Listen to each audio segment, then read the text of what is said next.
I do want to steer the panel discussion now to the plight of women. How have women suffered during this crisis?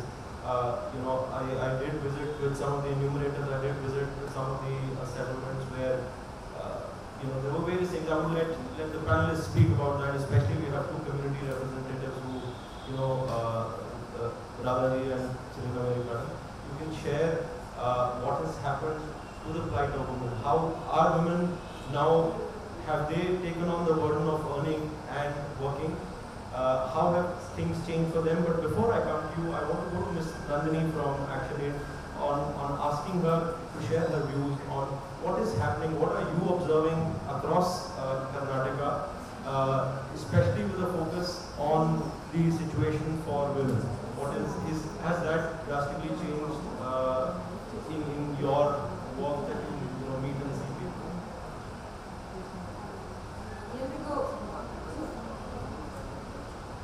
ಎಲ್ರಿಗೂ ನಮಸ್ಕಾರ. ಮೊದಲನೇದಾಗಿ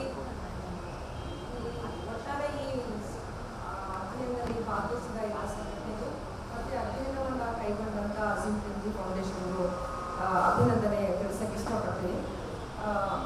ನಮ್ಮ ಸಂಸ್ಥೆ ಇದೇ ರೀತಿಯಾದ ಮೊದಲನೇ 3 ಹಂತದಲ್ಲಿ ಕೂಡ ಮಲ್ಟಿ ಸ್ಟೇಟ್ ಸ್ಟಡಿನ ಕಂಡಕ್ಟ್ ಮಾಡಿದಾಗಲೂ ಕೂಡ ಈ ರೀತಿಯಾದ ಒಂದು ಅನುಭವ ಆಗಿದೆ.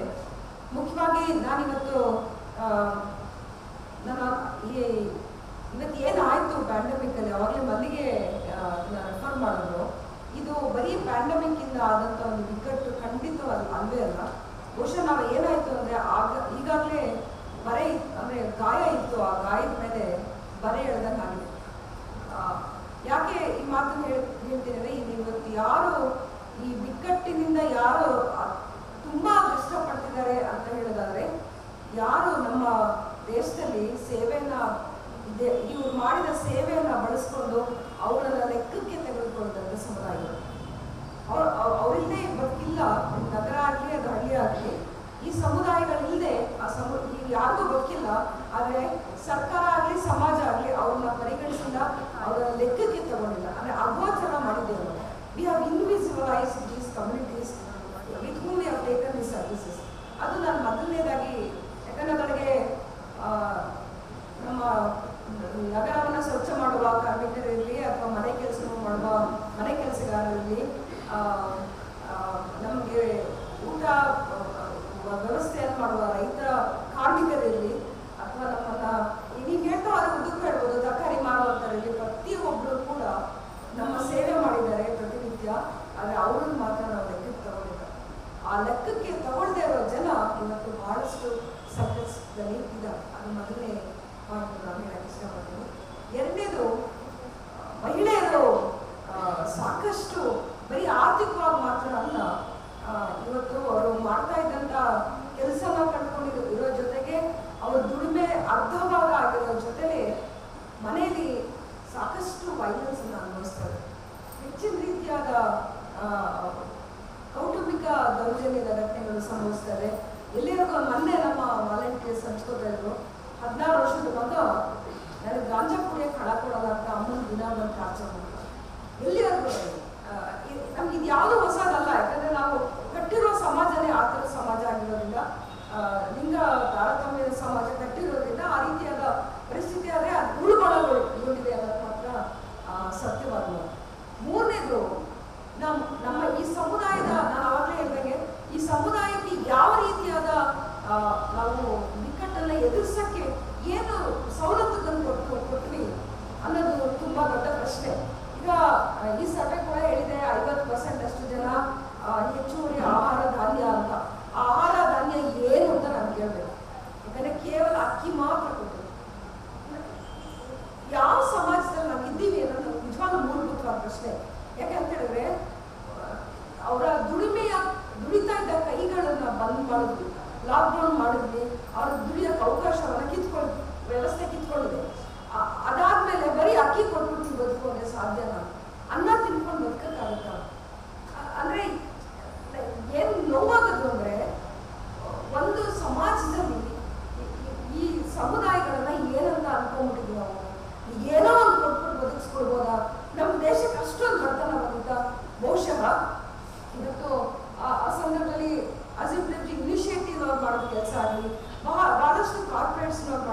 ಆಗಲಿ ಅಥವಾ ಇಂಡಿವಿಜುವಲ್ಸ್ ಕೂಡ ಸೇರ್ಕೊಂಡು ಮಾಡಿದ ಕೆಲಸ ಆಗಲಿ, ಜನಕ್ಕೆ ಅವ್ರಿಗೆ ಬೇಕಾಗಿದ್ದ ಆಹಾರ ಪದಾರ್ಥಗಳನ್ನ ಅದು ಒದಗಿಸ್ತು. ಕನಿಷ್ಠ ಪಕ್ಷ ಅಷ್ಟನ್ನಾರು ಮಾಡ್ಬೋದಾಗಿತ್ತಲ್ವಾ? ನಮ್ಮ ರೇಷನ್ ಅಂಗಡಿಗಳಲ್ಲಿ ಅಕ್ಕಿ, ಬೇಳೆ, ಕಾಳು, ಎಣ್ಣೆ ಈ ಥರದ್ದು ಪದಾರ್ಥಗಳನ್ನ, ಖಾದ್ಯ ಪದಾರ್ಥಗಳನ್ನ ಕೊಡುವಷ್ಟು ಬಡತನ ಖಂಡಿತ ನಮ್ಮ ಸರ್ಕಾರಕ್ಕೆ ಇಲ್ಲ. ನಾನು ಇವತ್ತು ಇದನ್ನ ಖಂಡಿತ ಒಪ್ಕೊಳ್ಳೋಕೆ ಸಾಧ್ಯನೇ ಇಲ್ಲ ಅಂತ. ಅಕ್ಕಿ ಕೊಡುವಂತ ಒಂದು ಪಡಿತರ ವ್ಯವಸ್ಥೆ ಆದರೆ ಅದನ್ನ ಪಡಿತರ ವ್ಯವಸ್ಥೆ ಅಂತ ಅನ್ನೋದಿಲ್ಲ ಅಂತ ನಾನು ಹೇಳಕ್ ಇಷ್ಟಪಡ್ತೀನಿ. ನಾಲ್ಕನೇದಾಗಿ ಏನು ಆರ್ಥಿಕ ಸವಲತ್ತು ಅಂದ್ರೆ ಕಳ್ಕೊಂಡಿದ್ದಕ್ಕೆ ಪರಿಹಾರ ಅಂತ ಕೊಟ್ಟರು, ಅದು ಕೆಲವೇ ಜನಕ್ಕೆ ಅನೌನ್ಸ್ ಮಾಡಿದೆ. ಕೆಲವರಿಗೆ ಅದರಿಗೆ ಆಟೋ ಡ್ರೈವರ್ಸು ಮತ್ತೆ ಕನ್ಸ್ಟ್ರಕ್ಷನ್ ವರ್ಕರ್ಸು ಮತ್ತೆ ಸ್ವಲ್ಪ ಅಗಸರು, ಕರ್ನಾಟಕ ಸಂದರ್ಭದಲ್ಲಿ ಸ್ವಲ್ಪ ಅಗಸರು ಆ ರೀತಿದು ಅವ್ರಿಗೆ ಮಾತ್ರ. ನಾನು ಅವಾಗ ಹೇಳಿದೆ, ಇವರು ರಿಜಿಸ್ಟ್ರೇಷನ್ ಕನ್ಸ್ಟ್ರಕ್ಷನ್ ವರ್ಕರ್ಸ್ದೇನೆ ಕಮ್ಮಿ ರಿಜಿಸ್ಟ್ರೇಷನ್ ಇದೆ ನಮಗೆ. ಅದಕ್ಕೆ 108 ನಿಯಮಗಳಿರೋದ್ರಿಂದ ತುಂಬಾ ಜನ ಒಳಗಡೆ ಬಂದೇ ಇಲ್ಲ. ಇನ್ನು ಉಳಿದವರಂತೂ ಈ ಆಟೋ ಅವ್ರ ವಿಚಾರ ನಾನು ಪ್ರಸ್ತಾಪಿಸೋದಾದ್ರೆ, ಆಟೋ ಓನರ್ಸ್ ಏನಿದ್ದಾರೆ ಅವರು ಕೊಟ್ಟರು. ಆದ್ರೆ ನಮ್ಮಲ್ಲಿ ಕೆಲಸ ಮಾಡುವಂತ ಜನ ಬಾಡಿಗೆ ಆಟೋ ಓಡಿಸ್ತಾರೆ, ಅವ್ರಿಗೆ ಯಾವುದೋ ಓನರ್ಶಿಪ್ ಇಲ್ಲ. ಅವರೆಲ್ಲ ಬೇಕು. ಯಾಕಂದ್ರೆ ವಲ್ಲರಬಲ್ ಟು ವಲ್ಲರಬಲ್ ಅಂತ ನಾವು ತಗೊಳ್ಳೋದಾದ್ರೆ, ಶೋಷಿತರಲ್ಲಿ ಶೋಷಿತರು ಅಂತ ನಾವು ನೋಡೋದಾದ್ರೆ ಈ ಸಮುದಾಯಗಳಿಗೆ ಹೋಗ್ಬೇಕು. ಅವ್ರಿಗೆ ಯಾವ ಬೆನಿಫಿಟ್ ಸಿಕ್ಕಿಲ್ಲ.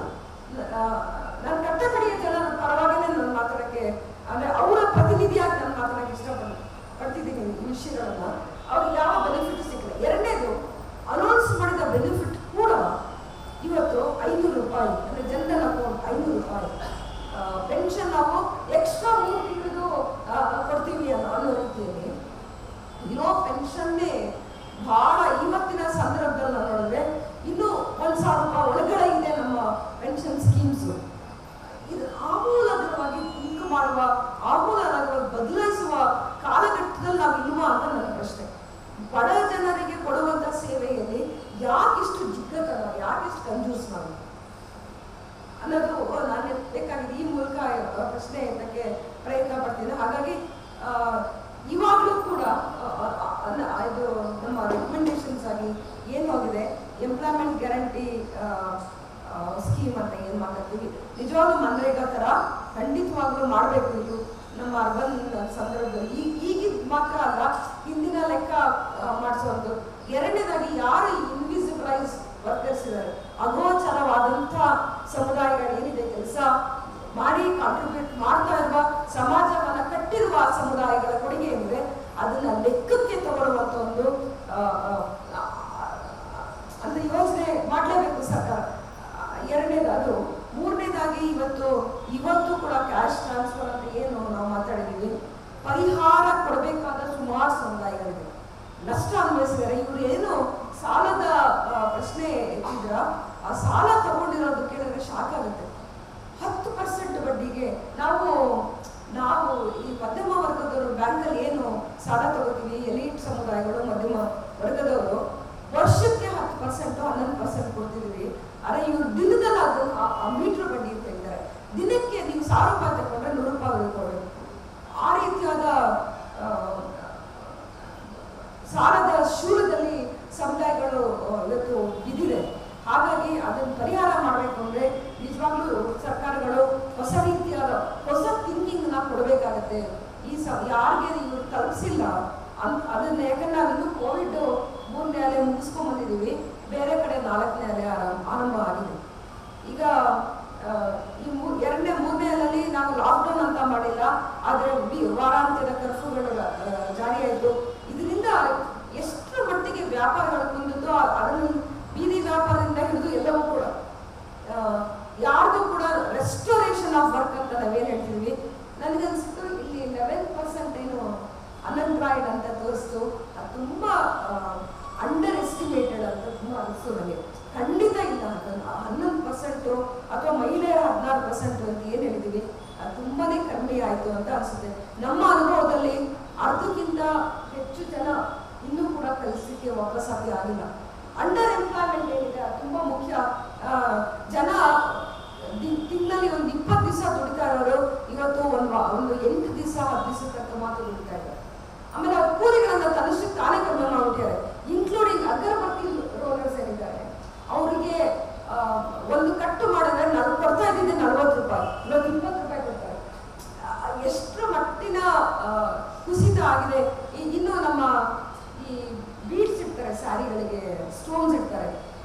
50 ರೂಪಾಯಿ ಕೊಡ್ತಾ ಇದ್ದವರಿಗೆ 30 ರೂಪಾಯಿ ಕೊಡ್ತಾರೆ. ಈ ರೀತಿಯಾದ ಜನರ ಬಗ್ಗೆ ವಿಷಯ ಎತ್ತಿಡುವಾಗ ಇನ್ನು ಕೆಲಸದ ವಾಪಸ್ ಹಾಕಿನೂ ಆಗಲಿಲ್ಲ, ಅವರ ಅರ್ನಿಂಗ್ಸ್ ಮಾಮೂಲಿ ಬರಲೇ ಇಲ್ಲ. ಇವತ್ತು ಬೇರೆ ಕಡೆ ಎಲ್ಲರದ್ದು ಒಂದು ಮಾಮೂಲಿ ಸ್ಥಿತಿ ಅಂತ ಕಾಣಿಸ್ಬೋದು. ಖಂಡಿತವಾಗ್ಲೂ ನಮ್ಮ ಈ ಐತಿಹಾಸಿಕವಾಗಿ ಏನು ಶೋಷಣೆಗೆ ಒಳಪಟ್ಟರು ಜನ, ಅವರು ಮತ್ತಷ್ಟು ಶೋಷಣೆಗೆ ಒಳಪಟ್ಟಿದ್ದಾರೆ. ಅದರ ಬ್ಲಂಟ್ ಅನ್ನು ಅನುಭವಿಸ್ತಾ ಇದ್ದಾರೆ ಮಹಿಳೆಯರು. ಅದನ್ನು ಯಾಕಂದ್ರೆ ಇವತ್ತು ಸಾಕಷ್ಟು ಕುಟುಂಬಗಳು ಮಹಿಳೆಯರ ನೇತೃತ್ವ ಮೊದಲೇ ಇತ್ತು. ಮೊದಲೇನೆ ನಮ್ಮ ನಗರದಲ್ಲಾಗ್ಲಿ ಹಳ್ಳಿಗಳಲ್ಲಾಗ್ಲಿ ಮಹಿಳೆಯರನ್ನೇ ಪುರುಷ ಯಜಮಾನ ಅಂತ ಅನ್ಸ್ಕೊಂಡ್ರು ಕೂಡ ಮಹಿಳೆಯರ ನೇತೃತ್ವದಲ್ಲೇ ಮನೆ ನಡೀತಿತ್ತು. ಆದರೆ ಅದರ ಸಂಖ್ಯೆ ಜಾಸ್ತಿ ಆಗೋಗಿದೆ. ಇವತ್ತು ಇನ್ನಷ್ಟು ಗಂಡು ಮಕ್ಕಳು ದುಶ್ಚಟಕ್ಕೆ ತುತ್ತಾಗಿ ಹೆಣ್ಮಕ್ಳನ್ನ ಹಣ ಕೊಟ್ಟಿಲ್ಲ ಅಂತ ಹಿಂಸೆ ಮಾಡುವ, ಹೊಡೆಯುವ, ಮನೆಯಿಂದ ಆಚೆ ಹಾಕುವುದನ್ನು ನೋಡ್ತೀವಿ. ಕೊನೆಯದಾಗಿ ಬೆಂಗಳೂರಿನ ಸಂದರ್ಭದಲ್ಲೇ ಹೇಳೋದಾದ್ರೆ, ಬಾಡಿಗೆ ಮನೆಯಲ್ಲಿ ಏನು ಇವತ್ತು ನಾವು ಸಿಡಿ ಹೇಳ್ತು 91% ಬಾಡಿಗೆ ಮನೆಯಲ್ಲಿ ಬದುಕ್ತಾ ಇದ್ದಾರೆ ಅಂತ, ಆ ಬಾಡಿಗೆ ಮನೆಯಿಂದಲೂ ಆಚೆ ಬಂದು ಎಲ್ಲೋ ಒಂದು ಕಡೆ ಡೇರಿ ಹಾಕೊಂಡು ಟೆಂಟ್ ಹಾಕೊಂಡು ಮತ್ತಷ್ಟು ಜನ ಹೋಮ್ಲೆಸ್ ಆಗಿರುವಂಥದ್ದನ್ನು ಕೂಡ ನಾವು ನೋಡಿದ್ದೀವಿ. ಈ ಒಂದು ಬಿಕ್ಕಟ್ಟು ಅಂತ ಪರಿಗಣಿಸ್ಕೊಳ್ತಾ ಸರ್ಕಾರ ಹೊಸ ರೀತಿಯಾದ ಯೋಚನೆ ಮಾಡೋಕ್ಕೆ ನಾವೆಲ್ಲರೂ ಒಂದು ಹೊಸ ರೀತಿಯಾದ ಹೋರಾಟ ಕಟ್ಟಬೇಕು. ಆ ನಿಟ್ಟಿನಲ್ಲಿ ಕೆಲಸವನ್ನು ಮುಂದುವರಿಸೋಣ ಅಂತ ಹೇಳ್ತಾ ಅವಕಾಶಕ್ಕಾಗಿ ಧನ್ಯವಾದ. ನಮಸ್ಕಾರ.